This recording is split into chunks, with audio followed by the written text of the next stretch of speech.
The comments and statements made within the show are the opinions of the commentators and their guests, have not been evaluated by the FDA, and are in no way attempt to diagnose, treat, mitigate, cure, or prevent any disease or illness. The contents of the show are not to be construed as medical advice. If you have a health condition or health concern, please contact a licensed, qualified healthcare practitioner. Hi, everyone. I'm Nan. And I'm Tom, and this is a Supplement Super Sleuth. That'll be me. And the Herbal Storyteller. And that definitely would be me. And together, we're going to take a peek behind the curtain of the natural products industry. We'll be sharing naturals in the news, dispelling lots of myths, interviewing key players in the industry, and highlighting our favorite herbs and supplements. So with that, let's pull back that curtain and see what's there. All right, it must be that time again. Yes. I don't know about you, but I think lately recording things in Mercury retrograde is an adventure in adventures. Futility. Oh, in any case, it's pretty great. We've made it to episode 20. 20. I know. We're still speaking. It's pretty great.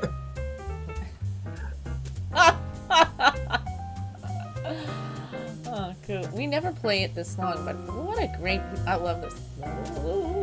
Yeah, we've never gotten to the like that before, so we've got some great stuff to talk about. And oh my God, I think we got a finger on a pulse here as far as what we're going to discuss, because we're talking about sleep today, but we got some naturals in the news, and I got some fun stuff for naturals in the news. Oh yeah, I mean, naturals in the news. It's fast becoming my favorite segment. It's a fact. And even though you might have dog noise in the background, we're going to push on through with this one, because I want to talk about mustard. Imagine that, mustard. Mustard seed is a really amazing, not only plant, but it's just a great medicine, if you want to. Let's just take it like that. Let's just call it food. No, it is. It's food. Food medicine, is medicine, for sure. and mustard seed is actually a really, really great medicine. Not only mustard seed, but mustard greens as well. They've been used for centuries. I mean, the first century of the Christian era, Dioscorides talked about using mustard seed, and it's been used all across the world wherever it grows. Not just the leaves, because the leaves are very nourishing, but they're also very therapeutic. But the seeds themselves have been used. They've got really good high amounts of vitamins. They've got vitamin A, vitamin K, vitamin C, calcium. They really are a really good source of iron, calcium, magnesium, and other minerals. And, they have some omega fatty acids, which everybody's been talking about. So that's a really nice content. And historically, it's very interesting, because they've been used as poultices for inflammation and problems like that. Like I said, since the first century CE, Christian era. So they've been used to treat epilepsy. They've been used to treat leprosy and gout and pneumonia. And so not only in India and Ayurvedic medicine and in Greece and Unani medicine, but also by Native American tribes in this in the United States, to be used for all kinds of different remedies. So mustard seed, like the have you any Grey Poupon? Pardon me, do you have any Grey Poupon? I need to put some on my knee. It's very swollen today. Which is really, it's delicious. Just to say it, mustard's delicious. Yeah, mustard is delicious, and it's very therapeutic. It is very excellent as a poultice, and it's been used to treat all kinds of different skin problems and swelling lymph nodes, things like that. But one of the things they're looking at it now is that they're looking. I'm sorry. I can't get that out of my head. Do you have any Grey Poupon? I want to put it on my knee. My knee is very swollen. I need some Grey Poupon to put on my knee. Will it stain my clothing?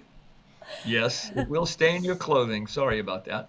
Mm, Um, but what's interesting is now they're actually looking at mustard uh, as a potential anti-cancer remedy, and they're finding all kinds of really cool things about mustard seed and what it does to growing cancer cells and angiogenesis, the creation of um, more blood vessels that the cancer needs to grow, and it inhibits that. So it's actually a very interesting herb as far as medicinal values. And yeah. I mean, literally, in Africa, they use mustard root as a galactagogue to stimulate milk production in women who have just given birth who are not creating enough milk. Yeah. It's been It's used, in the Brassica family. So, yeah, it's in the Nebraska yeah, family, that, so it has some wonderful effects to yeah. it. It's also been used to treat narcotic poisoning by the Yeah. Native So Americans. the Brassica family are, just so if you don't know, it's like mm, uh kale and broccoli and those kinds of things. That's the Brassica Yeah, family. cabbage, Brussels kale, sprouts, broccoli, cauliflower. cabbages. Mm-hmm. Yeah, Mm-hmm. Yeah. really nutritious family of plants and highly medicinal as well. So, one of my favorite naturals in the news is the news about cabbage, and not cabbage, but mustard and its uses, Mustard especially seeds. now looking at it for cancer cure.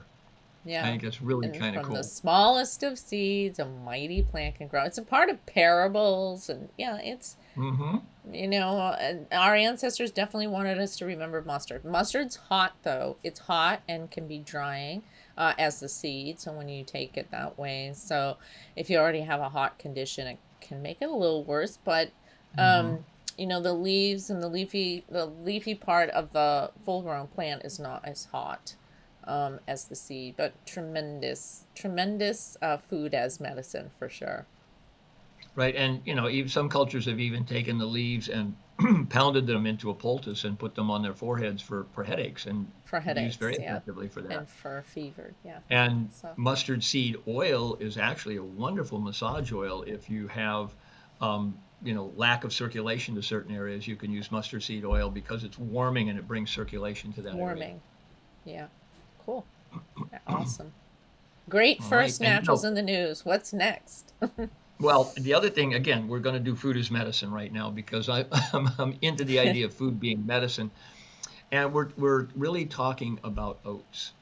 And oats are another wonderful, wonderful food that's a medicine as well. It literally, um, they can be referred to as green or milky oats when they're unripe, Right. and part of that is because when you work with them, they actually create a milky substance. That's why oat milk is coming from, and oat milk is becoming a lot more popular for people who have problems with dairy or who are vegan.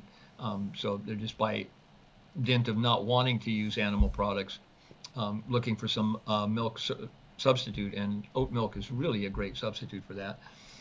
It's been cultivated by humans for over 5,000 years, so it's it's Mm. it's been around a long time. A lot of different things. It's been used especially good for skin problems. So that's why you got things like Avena sativa, oat bath that you can sit in Yeah, for itchy, it's dry delightful, skin. Yeah, delicious, and it's yeah, really. very, very well known to relieve stress and anxiety. Oats are considered to be unnerving. They're relaxing, they're calming to the nervous system, and in even way back in the 18th century, there were physicians who were talking about it being a really great um, benefit for the nervous system and for people who felt like they were just drained and needed more energy, needed more nerve function is what they called it back then. Oats were used in that sense. So they're just an absolutely wonderful, wonderful food. Again, probably the sixth most important grain grown on the planet, with lots and lots of uses. I mean, even when I go through the range of what uses it could be used for, in literally in Pakistan, it's actually oats are fried with clarified butter or ghee and some milk and reduced down into a paste that's then used as an aphrodisiac and a general body tonic. So, it gives sort of new credence to the old saying that somebody's out there sowing their wild oats.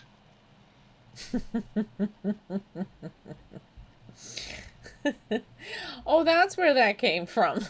That's where that came from. It's actually Right. used with oats as an No. aphrodisiac. Yeah. I mean, and again, I think it's really important to underscore that, the instant oats that you buy have been so processed. And that's not what we're talking about. We're talking about for the most part, we're talking about green, milky oats, the top flowering parts of the oat. Yes, the oat grain that's, like steel cut oats. Um, yeah, those have been uh, um, demonstrated to contribute to slightly lowering cholesterol if you eat them over a period of time, more than 3 days a week. But some people who have gluten intolerance really don't do well on, really highly processed oats. So just, speak to an herbalist or speak to a naturopath or a chiropractor who's really studied Avena sativa in its more natural forms, Yeah. because there is a And you, distinction. Mm-hmm. and you can buy oats that are certified gluten Yeah, free. free. You can. Yeah. Yes, um, for sure. Awesome. Okay, what's next in naturals in the news? Arnica may improve outcomes for pain, bruising, and edema following molar extractions. And if you've been in my practice, you've absolutely probably at some point been given homeopathic arnica, especially if you have had a lot of traumas or surgeries in the past. I'll give homeopathic arnica to kind of clear the trauma.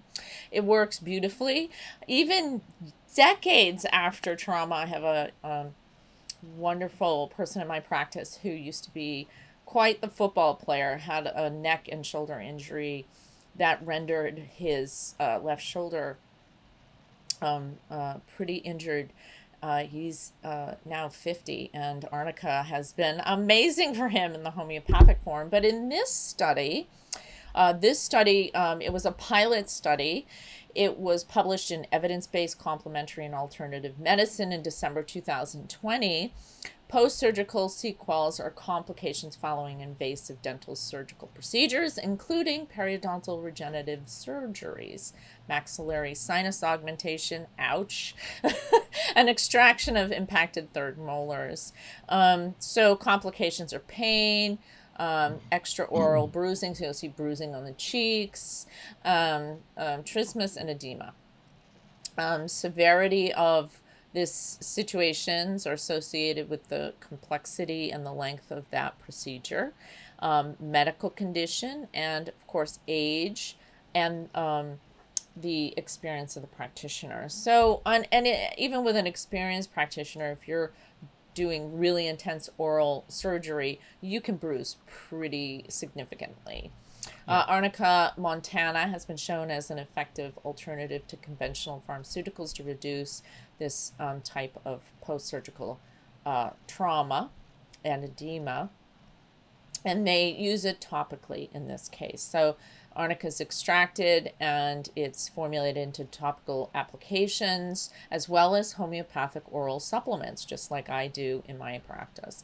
And the purpose of this case control pilot study was to evaluate if there is clinical efficacy of systematic arnica supplementation for the management of this particular post-surgical situation with the molar. So they had the pilot study was very well done. Their the homeopathic tablets were 30x from Highlands Naturals. They were dissolved under the tongue, 4 tablets, 1 hour before the procedure, 4 tablets, 4 times a day, beginning 1 hour following the extraction. And then a total of 16 tablets were consumed by each of the persons in the study. So they had 16 patients. They were over the age of 18, and they were all people who had their molars removed. Basically, they said that there wasn't a much significant difference that was found between the groups regarding distribution of swelling and severity on day 2. However, the swelling was significantly less in the arnica group compared to the control. Significantly. So extraoral bruising was significantly less severe in the arnica group compared to the control. And on day 2, the severity of limited mouth opening was significantly less in the arnica group compared to the control. And on day 7, there was no difference between the groups, because by the end of a week, everyone's feeling a lot better. But day 1 and day 2 were significant with the use of homeopathic arnica at 30x. And I often will give like a 6C or a 30x or 10x, depending upon the person, the age, and the severity of the situation. But yeah, so nice to know that there's been a pilot study done on arnica, which is a homeopathic treatment, and it worked for bruising and issues related to pulling your molars out. So nice study. Well, and not just pulling your molars out. I mean, pulling your molars out. We know. In case you want to try arnica without having to have your molars extracted, arnica works. Wait, let me get a hold of your molar. Let's pull it out and take some arnica. No, right. Now I can prove to you that arnica works. Actually, arnica works on lots of bruising issues, on contusions, bruises, bumps and sprains and things like that. And if you do know you're going into things like a surgery like that, I thought it was really significant that they talked about taking it pre-surgery. They pre-treated, and that's common. A lot of homeopaths will, pre-treat with arnica prior to surgery, and it seems to be very helpful. I mean, people report clinically that they didn't have a lot of bleeding, they didn't have a lot of post-surgical pain, they didn't have exactly. They didn't experience the pain that they were expecting they were going to experience. Yeah. So it's pretty great. And the nice thing about it is arnica, it's very safe. As a homeopathic, it's extremely safe. It is not contraindicated with other drugs, and it's something that's readily available at any health food store across the country. I love that. It's very easy to get a hold of. Yeah. Very, very effective. Okay, and one more naturals in the news. Good. Drinking coffee can make you more impulsive and cause you to I can't even say it. Cause you to spend more money. I can hardly say without laughing. So wait a second. We had a couple of episodes ago, we talked about the benefits of coffee. Now we're talking about there might be dangers of coffee. So all you have to say is, that's where the money's been going. Not that if you go to some coffee shops, 1 cup of coffee might cost you $5 today. Like, whatever happened to a 50-cent cup of coffee, right? So they're not talking. They're not talking about the fact that the cost of coffee has gone up so significantly that, now it's $5 for a cup of coffee. No, that's not what we're saying. We're saying that you spend more money. So anyway, this was this increases. But basically, what it's saying is drinking coffee increases your urge to buy and spend money. Yeah, it's interesting. So Science Tech Daily, July 21st, 2022 said, it's amazing what people get money to study and research. A new research study has associated the consumption of caffeine in the form of coffee with greater spending when shopping, an explanation credited to the stimulant effect, which enhances impulsive behavior. So we know that stimulants can do that. And if you have like a double or a triple shot, you are going to spend more money that day, hands down. So you probably have noticed that in malls, there are more and more coffee shops propping up. Right. And I think what the new trend is going to be is like in the really shishi stores where you're, like high ticket items. As you walk in the door, they're going to say, would you like an espresso? We'd love to give you an espresso before you shop.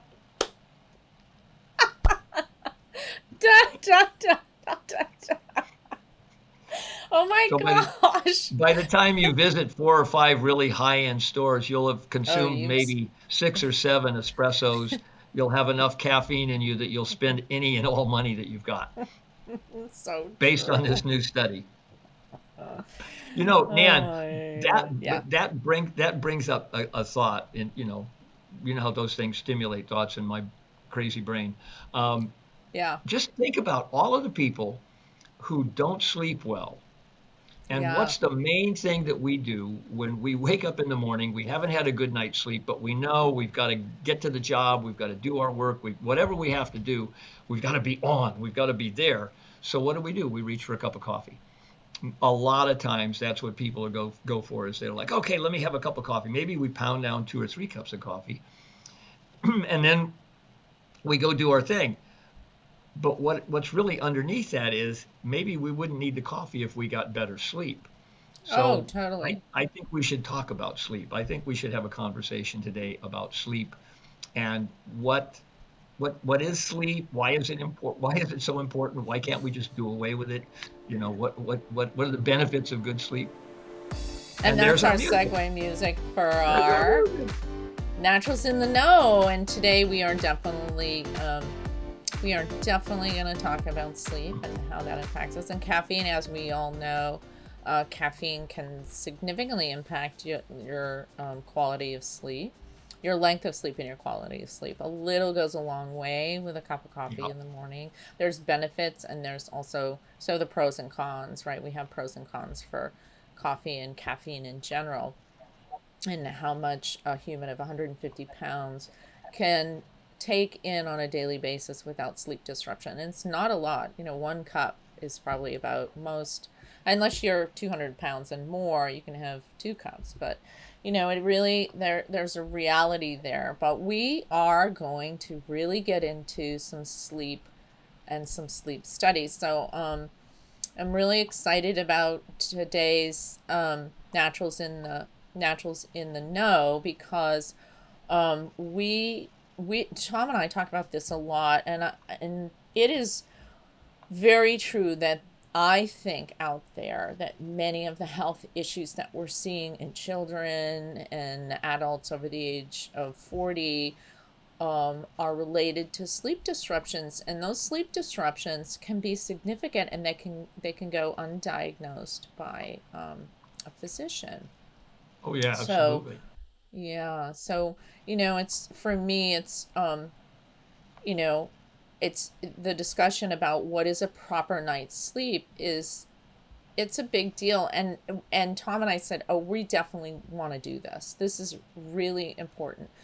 Um, And so it might have that something to do with the fact that Tom's getting older and he's not sleeping as well as he could be. And so he's experiencing some things about sleep deprivation that he'd like to share with other people. Yeah, and I know I've had my battles with sleep and sleep disruption, Yeah, especially we when I both, was on the it's one of the road. reasons why the topic comes up, because I think Yeah. more and more people, in fact, statistically, people are sleeping fewer hours. Oh, absolutely, they are, more than ever in today's society, with um, you know, lights on at night and computers and TVs and whatnot. So the question is a proper night's sleep really that important? And a lot of people who are addicted to their TV or addicted to their computer would would argue this point. And it really, it it bodes it, excuse me, that's not the right word. Where was my head going in that moment? It really raises the question of, well, what do we have in the science that confirms that a proper night's sleep is a foundational part of health and wellness, and Yeah. may actually be more important or connected to the food that we choose during the day. And we're going to talk about that, because a lot of people struggle in this realm too, of like, they put on weight after a certain age, they can't seem to get it off. I mean, even young people are putting, and now we have so much obesity. Where are we where are the weak links around the weight gain, the poor choices in food. And so we have some things to share that are eye-opening, literally, I mean eye-opening in the realm of research. This is not opinion, right? Not opinion. The research is, there's a body of 20 plus years of research on sleep science that is extraordinary. So we want to share that to help you really get it in there, that one of the most important things you do is create excellent sleep hygiene. Yeah, I So, mean, and as we're gonna see in it, because Nancy's put together a really great little presentation on this, and as we're gonna see, there are so many aspects of our functionality as humans that are affected by lack of sleep. That it's kind of mind blowing, and it doesn't matter whether you're young and you think, well, I'm young, I can deal without a lot of sleep. mm, Not so. You're going it's to so find out some true. really interesting stuff here. So go ahead, Dan. What do you So got? I know. Well, just to just to make sure they understand, this is an educational lecture. We created it for all of you. There's lots of valuable information. We'll make all of that available to you so that you can check our citations and sources. But it is for educational purposes. And if you have a health concern, please, please, please, please, please contact your local health practitioner. Whether it's your chiropractor, your naturopath, your um, herbalist, your registered herbalist, your doctor, all of the people that are in your, what I would say, on your team of health practitioners. Please Yeah, your health consult network. with them. Your health network is very important, that you consult with them, and don't just, watch this or watch this in its entirety and say, okay, I'm just going to go do this. Just talk to somebody before you do. Um, so the first piece of literature on sleep, which I think is, noteworthy, is really from over a decade ago. Researchers demonstrated neurological mechanisms that may underlie why sleep loss has a systemic negative effect on every gland, every organ, and every system in the human body. And most especially the nervous system. Lack of adequate sleep has become increasingly common, as Tom had said. We have a 24/7 society, without a doubt. I was up at LL Bean over the weekend, just kind of trying to get some things for a trip, and they have a 24/7 open door policy. I was stunned.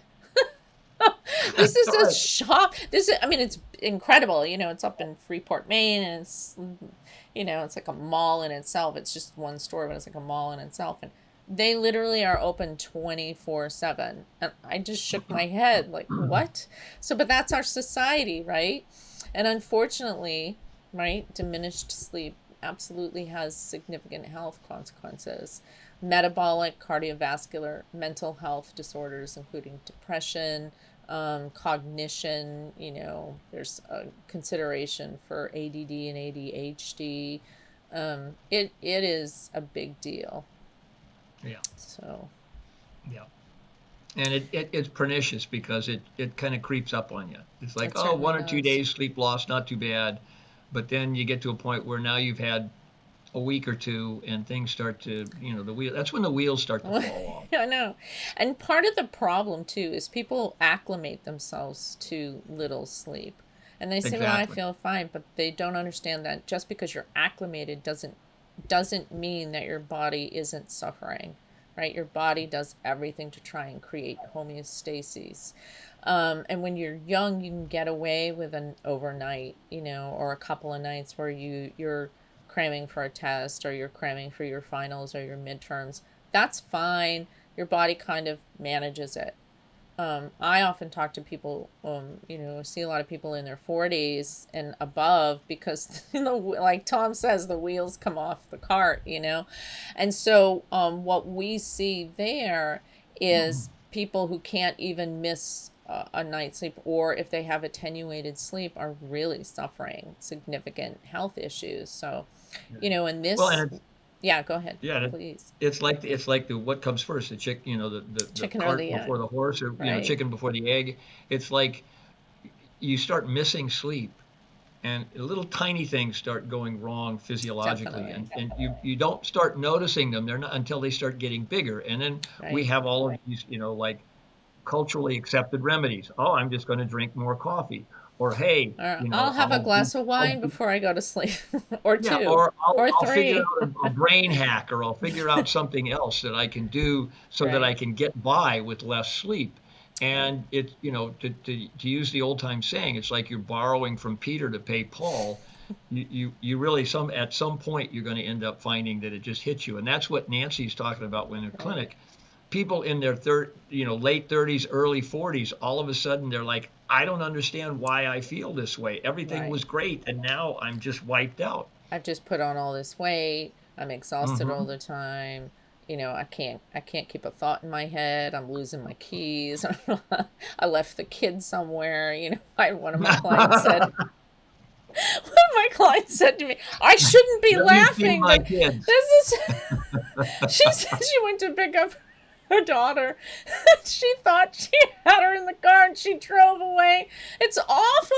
I mean, they were at school and there were adults there to watch her, but she literally like got her, went to school, went to pick her up, thought she got her in the car, didn't have her in the car. She was so sleep deprived that she left her kid at school standing on the curb, like she hadn't gotten in the car. Whoa, right? Yeah, So, exactly. but like in this study that you're looking at right now is from current cardiology review. It underscores that sleep deprivation increases fight or flight activity, right? So what's interesting too about this study is that it says that the evidence shows that people in Western countries are sleeping on average only 6.8 hours per night. So that's less than 7. That's an hour and a half less than a century ago. And Yeah. so a lot of people say, yeah, I get 6 to 6.5. I'm fine. No, you're not. You're not. You think you are. And then when you hit, like Tom said, late 30s, early 40s, all of a sudden things like your blood pressure starts to go up. Your cholesterol starts to go up. Hypertension comes first, right? I've seen that often. So it's Yeah. it's a lot. To lose an hour and a half of sleep a night is a lot. And so there's definitely a correlation between reduced sleep and cardiovascular disease because of that increased stress response. It's a big deal for sure. Sleep plays a large role in learning and memory. Sleep is fundamental and evolutionary conserved aspect of human and animal life. So Yeah. this even includes your animals. And recent studies have shed light on the role of sleep in synaptic plasticity. And what that means is that the synapses in your brain, plasticity means their ability for them to um, shift and change Yeah. and remodel themselves on a consistent basis. So that's about learning new material and remembering new material. So short-term memory, and then applying that to your long-term memory. So that Exactly. And being plasticity. able to take what you remember and use it appropriately. Right. And this was from the Department of Psychiatric and Behavioral Sciences, Center for Sleep Sciences, Stanford University. So this is a great study by researchers that have been researching for a long period of time, and they demonstrate that memory replay and synapse homeostasis suggests that one essential role of sleep is in the consolidation and the optimization of synaptic circuits to retain salient memory traces despite what we call background noise and daily experience. So and they say this is absolute for memory, right? 7 Hmm. to 8 hours of sleep a night. 7 to 8 hours of sleep a night. Our ability to learn new things and to access our memory starts to wane. So all of you people who, who are thinking that less than 7 hours of sleep at night is okay, not so far. If you want your mind to work, your brain to work, right? Okay. So sleep is undeniably directly linked to brain function for all humans and animals at all stages of life. poor concentration, poor attention, your ability to keep focused and attentive, acquisition of new information, accessing your vocabulary. Sometimes, just like I just did there, oh my gosh, that wasn't the right word, Nancy, right? So accessing your vocabulary, your balance and coordination, very important for longevity. Tom, I remember you brought this up a couple of episodes ago about balance and Yeah. agility. That the more balance you lose, the closer you are to death, basically. Yeah, exactly. That it was the study that showed that people who were able to stand on one foot for longer than a short, it was Yes, actually a fairly short period of time, right, but it was an indicator of how much how much more longevity they might have. So that balance is really important, and right, it's definitely tied with your sleep functions.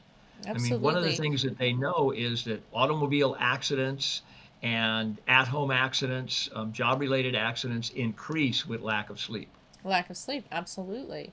And for one example, ADD and ADHD in children's sleep issues in today's world. There's researchers who are basically saying we think that ADD and ADHD is actually uh, um, a child's a sleep disturbance, undiagnosed. So, and I do notice that if we improve the child's sleep, right, we help them figure out why they're having nightmares. We help them get to sleep earlier. And some children, they fight you so much. They don't want to go to sleep. They're excited. They want to watch TV. They want to play with their parents. They want to, run around the house. They have energy that they haven't expelled yet because they haven't had enough physical exercise. They may be kids who have issues with sleep. Sometimes when they start school and there's bullying going on at school, or they're uncomfortable with the school atmosphere, sometimes sleep disturbances start that early. And it's, and trying to get to the bottom of helping the child to sleep may actually improve their attention and reduce hyperactivity. And we know that if we can get a good night's sleep to happen for adults, their attention and their hyperactivity and their anxiety goes down significantly. Significantly. So it's Yeah, just and something to and I think know there've about. been studies. I know that there've been studies now where they talk about, like say you're about to take a test. Right. The best thing you can do for yourself before you're about to take a test is to get a good night's Get a sleep. good night's sleep, right? I And mean, most literally, that's because students, it right, helps your brain brain, organize your memory and your thought processes, and literally, it's like going into your file room and making sure your files are all in order and make sense, so that when you go into the test and you have to remember, it's easier to remember, and that's just a good night's sleep. lack of sleep can lead to poor concentration and short attention. That's ADD. Yeah, That is ADD. exactly. Right. 60% of students have pulled an all-nighter, right? Right here. Yeah. It's like right there. And so, and yeah, I know students often get distracted with all the social aspects of being at school, especially college students. But, if you plan your work and work your plan, you should have your studies all in a row, and then the night before a big test you should be sleeping, not cramming. So, but of course, best laid plans of mice and men in the world of college learning, right? So, but lack of sleep. It's like, hey, quick, dude, come on, we're gonna go party. Let's go party. Exactly. And Yeah. even on weekends, to let off a little steam, because a lot, you're in a pressure cooker when you're, in higher learning, and that's the point of it, to get you ready for the life and And it's, the what's life of interesting work. is, So, yeah, yeah. it's not just school.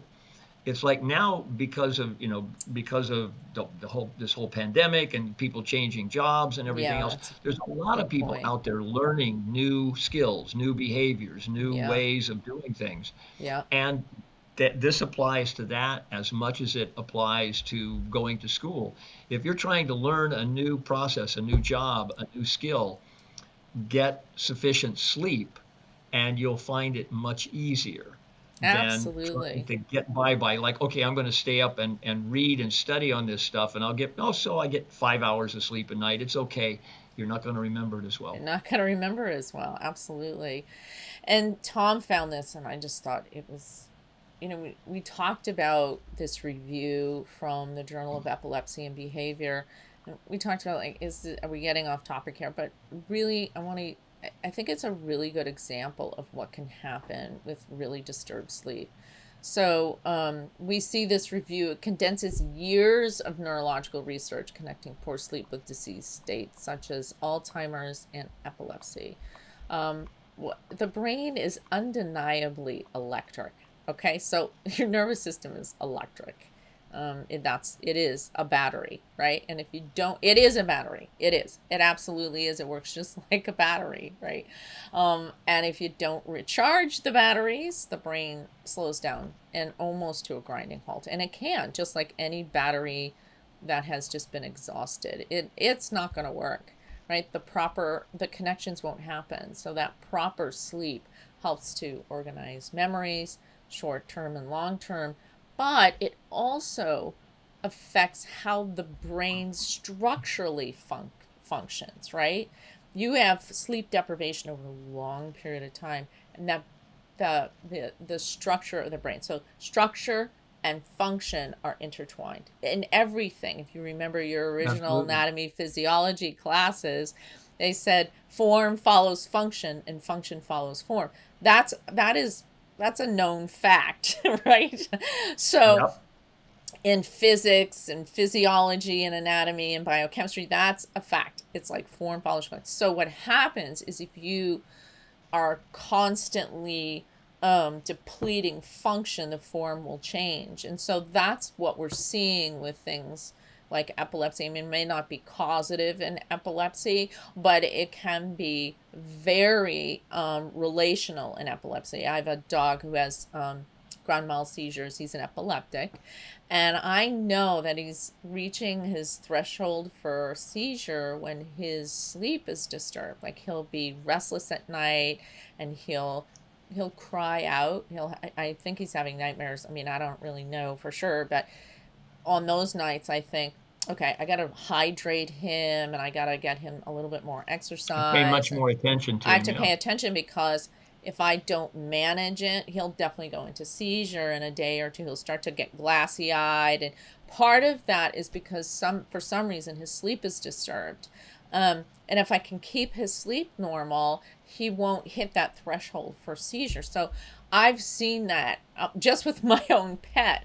And it's pretty remarkable how interconnected sleep, epilepsy, and Alzheimer's disease is. And this Yeah, review, yeah, and shows having that. having yeah, my mom was a classic Alzheimer's patient, Right. and even before she was finally diagnosed with Alzheimer's, we noticed that she was having much more issue as far as sleeping, and she Mm-hmm. would be awake longer. She would miss sleep. She'd wake up early in the morning and would just get up and get busy because, well, I just don't feel like sleeping. And when you think about it, like Nancy was saying, the brain is electric. It runs on electrical current.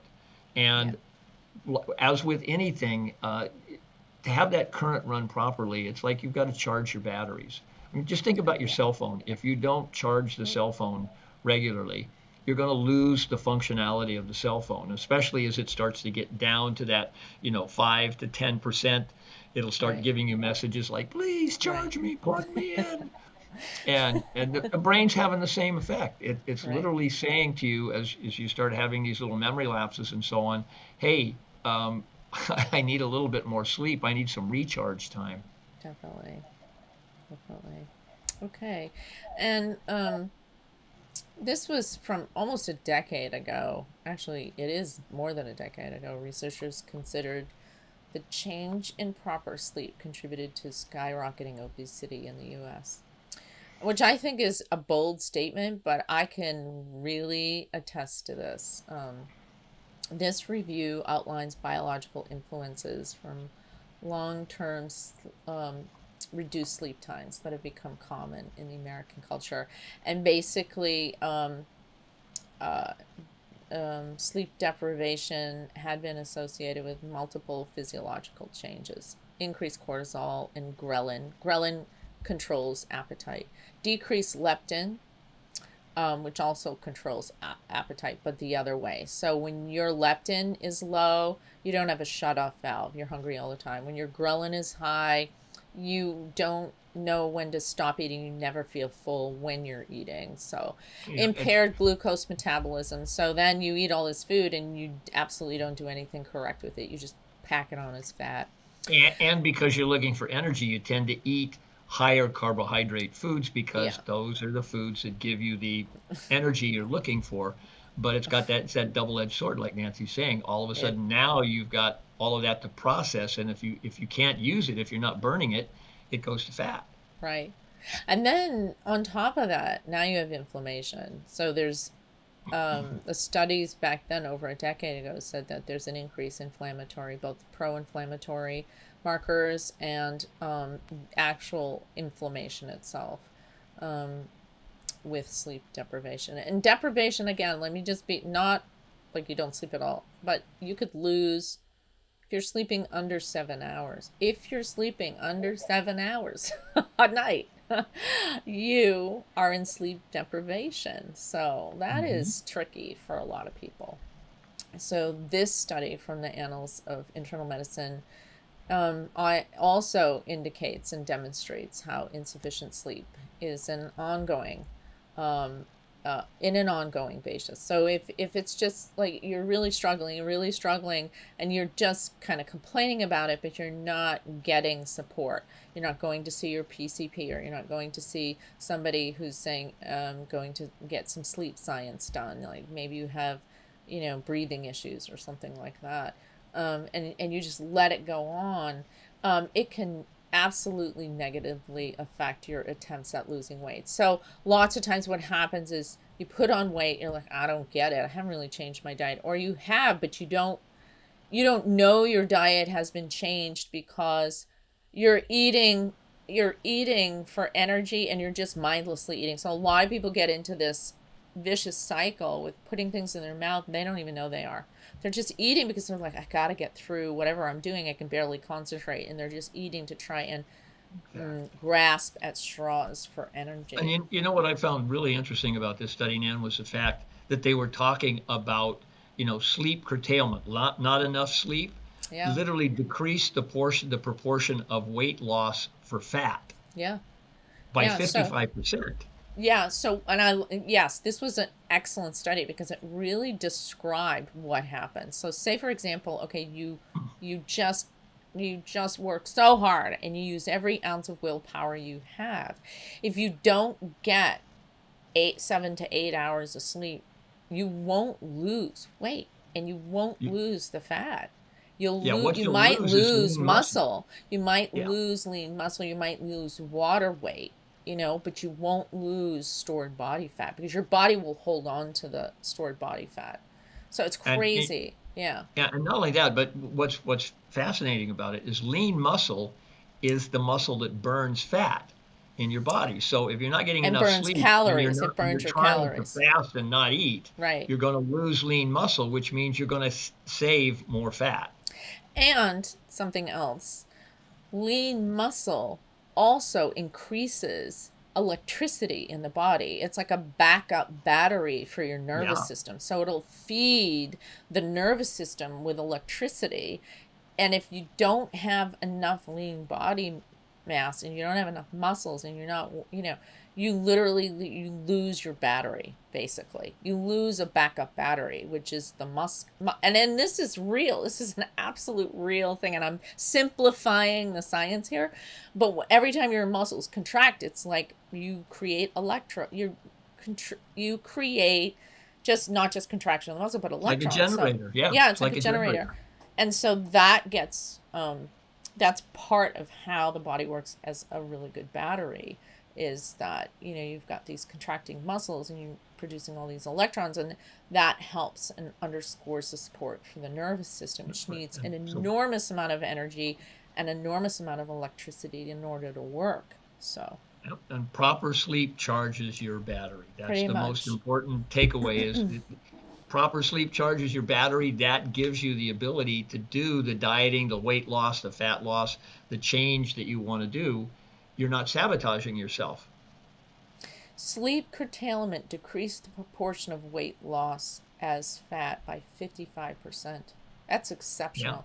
And increased the loss of fat-free body mass, which could be water or muscle, but mostly muscle, by 60%.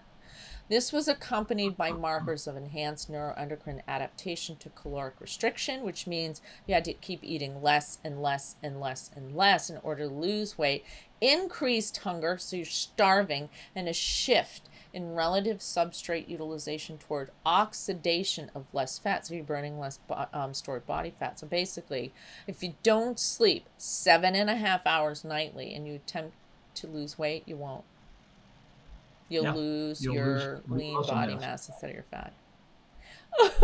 so there have been people who said sleep your way to weight loss. They're not far off the mark. They really aren't. And from the Journal of Appetite in June 2018 is a confirmation that our sleep or lack thereof may change our taste buds and the food we Yeah, crave this was to eat. fascinating. I Yeah. love this one. I totally love this one. So, Tom found this, and we actually even talked about it this morning, because this to me says it all. Because in the end, people will say, I am not eating that. People will not, they will refuse to eat good foods, and they won't switch their diet around. And sometimes I think to myself, what is going on here? But their lack of sleep may be driving their taste, not just cravings, but just food Literally affecting their choices. taste buds. Yeah. Yeah. Tom, if you want to talk about this, you can, because I just think it's extraordinary. I mean, this one blew my mind, literally blew my mind. I thought, Well, I mean, oh God. yeah, Nan, I mean, each taste that we have has an energy. And that sweet taste is what's considered to be a building taste. Right. So sweet is what we're looking for from a taste bud experience Yeah. to tell us this is going to build my body. This is going to help me build. So literally, I mean, you're going to find a sweet taste in meat. You're going to find a sweet taste in vegetables with high carbohydrates. You're going to find a sweet taste in fruits and vegetables with high sugar content. Those are all building. Sour is kind of just the opposite. Sour is helping us to get rid of things. So you think of Yes. lemon juice, and you're getting that sour where you're losing. And when you lose Or sleep, apple cider vinegar. apple cider Yeah. vinegar, right? Exactly. When you lose sleep, you suddenly become averse to Averse to those those. flavors that would be telling your body this is good for what I need to do, i.e., like if I need to lose weight, this sour flavor is really good for me. But oh no, you've lost sleep. Your taste buds have literally changed. Changed. So So getting this is not enough sleep. bonkers. I know, and there's no other word for it, because I thought to myself, well, first of all, there's a journal of appetite. So, Hmm. I mean, this is, I don't like using this word, but it is epic. It's epic in our country, right? Hmm. And so, Journal of Appetite from 2018, they confirm that our sleep or lack thereof may change our taste buds and the foods we are interested in and even crave. So, lack of sleep induces cravings for unhealthy foods and foods that have a sour, or umami means like savory, like miso soup has an umami taste Hmm. to it. Anchovies have an umami taste to Yeah, them. mushrooms have an umami Mushrooms, taste. cooked down tomatoes have an umami taste to them. So people who are adverse to umami, they don't sleep correctly. Yeah, And they aren't sleeping enough they because have an imbalance of taste. they have an imbalance in their taste. Like people who have good sleep are omnivorous and they're interested in different kinds of tastes, and they aren't adverse to other tastes. They might not be used to it. They might say, well, that's something I haven't had before, but they will be completely adverse to those things, and they won't reach for them. They won't be attracted to them. So, Yeah, it's, yeah, the bigger thing here, Nan, and I'm sorry to interrupt, but the bigger thing no, was is that please. that lack of sleep actually controls what we crave as well as what we are averse to. Yes. So, we may be like saying, okay, well, I don't want that sour flavor and I don't want that umami flavor. What I Right. really want is sweet. Right.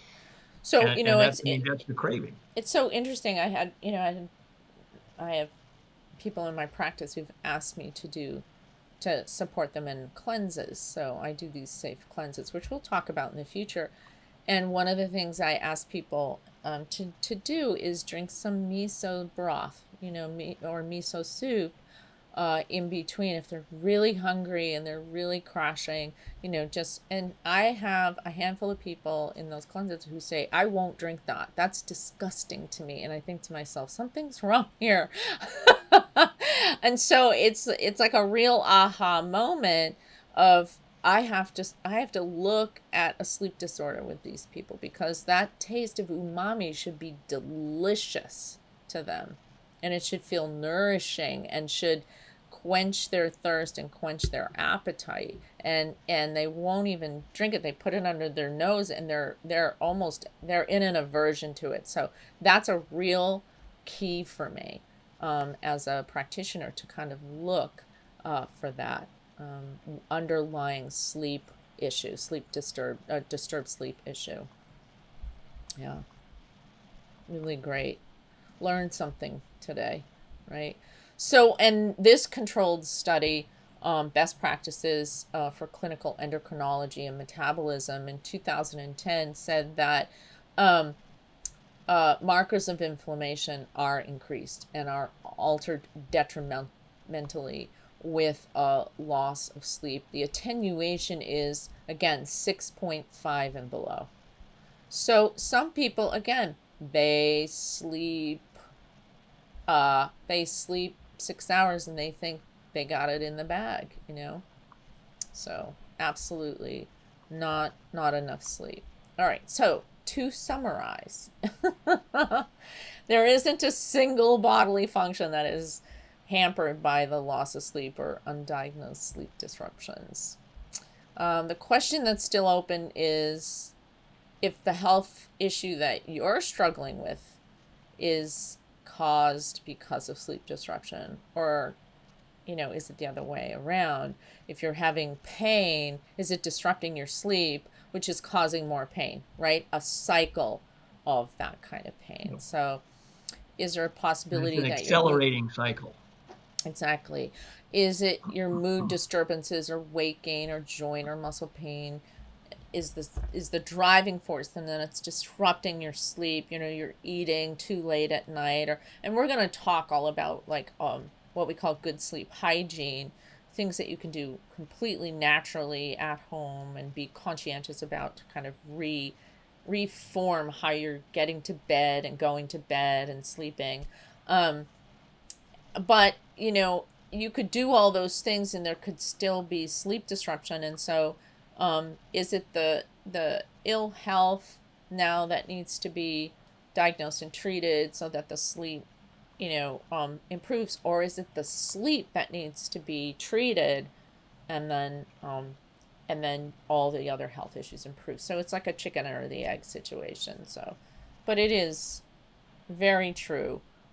Everything, immune system, metabolic, like diabetes, type 2 diabetes, muscular aches, tremors, decreased reaction time, loss of balance, loss of agility, irregular heart rhythms, cognitive, all kinds of cognitive impairment. In fact, if you don't sleep enough, like if you sleep under 5, you could start having hallucinations and paranoia. You can look especially paranoid thoughts, or the feelings of impending disaster. Yes. So you literally become more anxious. Yes. So you can start to look like you have a mental health disorder, and it's really a sleep disorder. So I'm all for check the sleep first, people. Exactly. Right? Check the sleep first, because that's natural. That's something you can do right there at home with your doctor. I mean, most PCPs now can send you home with a home sleep test, right? So what is it? What are the parameters for a good night's sleep? I almost sounded like a New Englander there for a You moment, right? did parameters. Parameters. It must have worn off on you when you went to Land's Woo! End. Oh, you mean LL Bean? Yeah, LLB, no, yeah, LLB. Parameters. So what?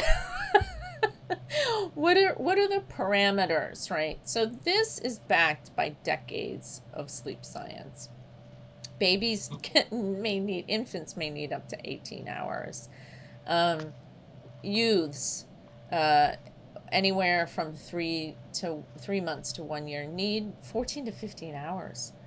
Yeah. 1 to 3 year olds need 12 to 14 hours. So 1 to 3 year olds need a nap. They need their 8 hours at night, and they need a nap in the afternoon. Absolutely. And if you give them that nap, they'll act more normal in the evening. They won't be bouncing off the walls. Same with 3 to 5 year olds. If they don't have a nap time because now they're at school, you may need to get them to bed earlier. Absolutely. They need more sleep than you can possibly imagine. 5 to 12 year olds need 10 to 11 hours. The kids are not getting this sleep. Guaranteed they're not getting this sleep. They want to stay up. Yeah, and a lot They of want to times watch then they're TV. running off of sugar. And then they want sugar and yeah, right? 12 to 18-year-olds. 8.5 to 9.5 hours of sleep for those growing brains. Yeah, Tell good me luck. what. Take the phones away. Do not allow them to have computers or TVs in their rooms. If they need to study, bring the computer downstairs in a room where you can watch them. I know a lot of parents that do this, and the kids sleep better, and they are much more refreshed and they're more normal. Our preteen and teenagers are not sleeping, people. They're not sleeping. We have to help them sleep. Instead of giving them a drug, get them to sleep, right? And then, and it goes from there, right?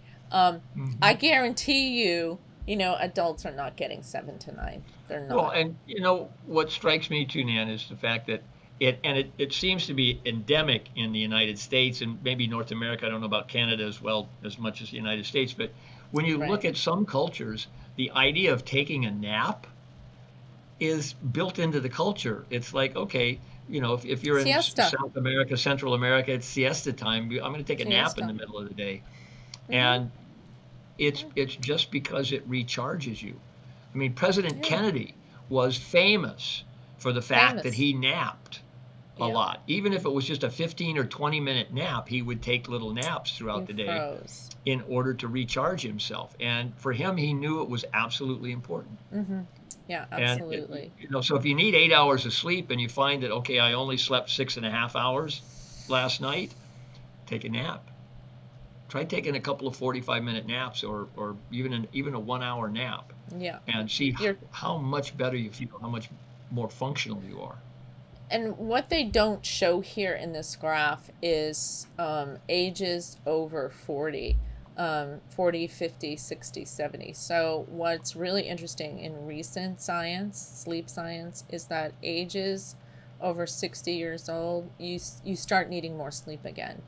So you need that nap again. You need 7 to 9 hours at night, and so you need anywhere from 8 to 10 hours of sleep over the age of 60. So that's, the research is pretty much well known there now, and it's pretty solid. This graph demonstrates one perfect night's sleep. So you fall asleep within 10 minutes. You descend into the deepest sleep, which is stage 4. This stage is where you repair and rebuild. Your body will excrete growth hormone and other enzymes and hormones at that time. These enzymes and hormones remodel all the tissues and fluids in your body. And we'll talk about that at some time in the future about how long each organ and tissue rebuilds itself and how quickly it does that if you get a proper sleep. Then during the next hour, you'd start to ascend into lighter sleep where you'd be in stage 1, which is where your brain categorizes and processes everything you took in and learned that day. Okay, so that's consolidation of memories and new learned memories. You dream in this state. It's called REM. And if you have healthy sleep, you'll cycle like this 4 or 5 times in a night.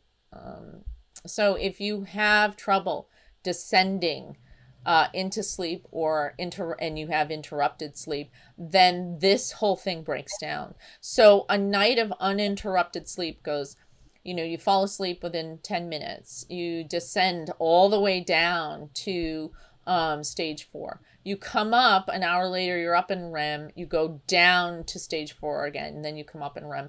And somewhere around, 3 or 4 o'clock in the morning, you might come up to REM. You might only go down to stage 3, come up to REM, go down to stage 3, come up to REM, stage 2 to REM. If you're an early morning waker, you miss all of these long REM, stage 2, REM, stage 2. This is the consolidation of new memories and new acquired information. So that's why a lot of people who are older, who go through menopause, or men who go through andropause, they miss their early morning wakers. So they miss all of this consolidation of new memories. And that's why that happens, where you start like, where did I put my keys? Right? Where did I put that? I lost that, So this is one night of perfect sleep. And that's if you have uninterrupted sleep, right? Now, you can get up, urinate, come back to sleep, fall back asleep. But you have to understand that if you don't really remember it, then you did great. Like, it's like if you wake up in the morning and you think, did I get up and urinate in the middle of the night? I'm not even sure. If you had that, then you didn't really come out of alpha, or REM. You were like in REM, kind of going to the bathroom, coming back. But if you're the kind of person that wakes wide awake early morning, then you have sleep disruption. And you're losing consolidation of new memories or new learned acquired knowledge. So this is what we know about sleep. And like I said, we have decades of sleep data now, and the science is robust, absolutely robust. So it is really important that you get a proper night's sleep. Absolutely. And we're going to actually talk more about it in the next episode. Right. So we have a total of 3 episodes to go through all the information. We're in our part 2, episode 21. We are going to talk about all the things that you can do at home that might help you. Some of the things that are related to sleep disruption, like different breathing issues and all of that. We're going to cover all of that. And then we're going to cover some of what we call sleep hygiene. And in part 3, we're going to talk about herbs, nutraceuticals, and foods that will help augment your sleep. So you need to do all those home things. You can't just take a pill and not change your lifestyle. You need to change the lifestyle. And you might have to see a physician for some of the conditions that are related to sleep disturbance. Or if you have a sleep disorder. But before we even get into herbs and supplements, we're going to talk about all the lifestyle changes. So we're really excited about that. Yeah. And literally the bottom line is that if you think you can get by on 3 to 4 to 5 hours of sleep, you need more sleep. Yeah, for sure. Because your thinking has been affected. All right. So if any of you are new to this podcast, I'm Nan, and this is Tom. And Tom's herbal background goes back to 1970 in Hawaii, where he was an organic farmer and worked with local practitioners making fresh organic juices for their patients. And since then, for the past 30 years, he's worked for 2 very large, well-known companies as their herbal educator and trainer. He's an herbalist and a health advocate and avid gardener. And the stuff Tom can grow in his backyard is crazy. And he's also a bee man. And someday we're going to talk about what that means. He comes from a long family lineage of beekeepers. What was it, your great-grandfather or your my great-great-grandfather created the modern day beehive. So yeah, being a Dedant means he's a bee man, and he has he feeds the bees, and someday he's going to do a whole podcast on that. I can't wait till we do that because it's tremendous. It might not be this year because the bees are starting to go away, aren't they? Well, no, we've got plenty of warm weather left still, but Okay. nonetheless, we'll show you some footage. I love to feed the bees, the local bees in my backyard. I don't keep bees because I travel and do education for a living. And so there's a difference between having bees and keeping bees. Right. But I do. So I'm not a bee haver. I'm not a bee, and I'm not a beekeeper. But I do love to feed my local bees. And I'm a mushroom guy, so I do feed them a mushroom extract, and we're going to talk about that. Yeah, in one of the upcoming episodes. Upcoming episodes, which I'm excited and we'll show you some really cool video clips. Yeah. And I'm Nan, and I have a complementary and alternative health and herbal clinic, and I've been in practice for 30 years plus, and I've focused on difficult to treat conditions, and I've also been a spokesperson and educator in the natural products industry, and I've worked for some pretty reputable and well-known companies there too, and the company that's related to my clinic. It's called Water's Edge Wellness LLC, and I'm out of north of Boston, Massachusetts. So if you want to reach out to me, you can reach out through my website. And you do long distance consulting too, right? I do. Yeah, I absolutely do. And we'll be doing this podcast twice, every other week or twice a month, or sometimes it's like 3 times a month, depending upon the month. And we'll be sharing our perspectives of natural health and healing. We'll be interviewing key people and thought leaders in the natural products industry. We want to hear their knowledgeable perspectives as well as share what we've learned over the years. And if you don't mind, please subscribe to our Facebook page, our Instagram, our YouTube, our TikTok. Please share our podcast with interested friends and family, and let us know if there's something you want to hear about and learn about by adding your comments on any of the social media sites. And with that, we'll say sayonara. Right. Thank you very, very much for tuning in. And stay healthy out there. Yep. See you in next episode. Okay, everyone. Until next time, I'm Nan. And I'm Tom. We'll have more great topics and guests in the very near future. So join us right here in 2 weeks as the Supplement Super Sleuth and the Herbal Storyteller take another deep dive into the fascinating world of the natural products industry. See you later.